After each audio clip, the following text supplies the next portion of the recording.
Also new tonight, with our country arguably as divisive as ever, it can be difficult to think any progress can be made in the discussion of racial inequality. Sean Gallagher talked to a man who says a Milwaukee activist helped him.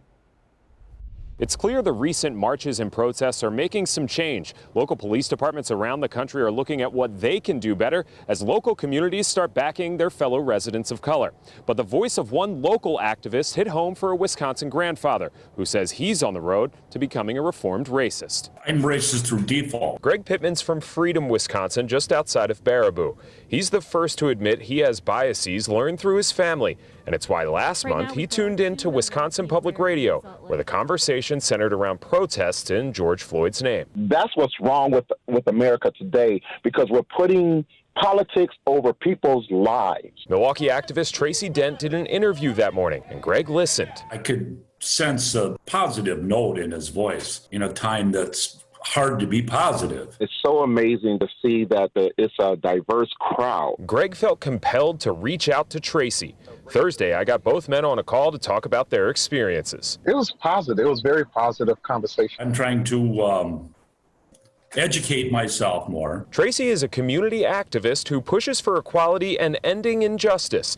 A couple of weeks ago, he stood by Milwaukee Police Chief Alfonso Morales to help bring peace to the area near 40th and Lloyd. It's something he's also doing on an individual level, including having difficult conversations with people like Greg. We're not trying to out-talk each other. We're trying to understand each other, and that's what's important. Greg says these conversations help. He's working to turn himself and his family around. My family is from a racist background.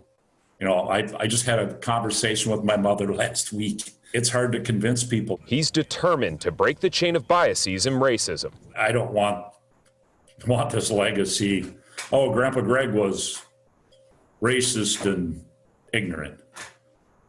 I'd rather have the narrative be that he admitted to being racist, but at least he tried to muster up some courage to confront it. And he's taking it a step further by talking with his friends. He even wants to challenge the education system, especially after seeing this photo from 2018, where Baraboo High School students gave a Nazi salute. I'd like to approach the school board. It was just kind of glossed over about the race riots in the 20s and stuff that I wasn't aware of. And I don't remember being taught that in high school.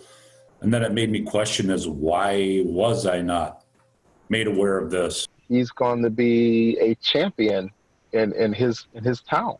I am grateful that he even reached out to me. TRACEY says when it's safe to do so after the pandemic, he plans on going up to Freedom, Wisconsin to meet with Greg. He says he'll do whatever he can to help Greg's mission about changing the education system in the Baraboo School District.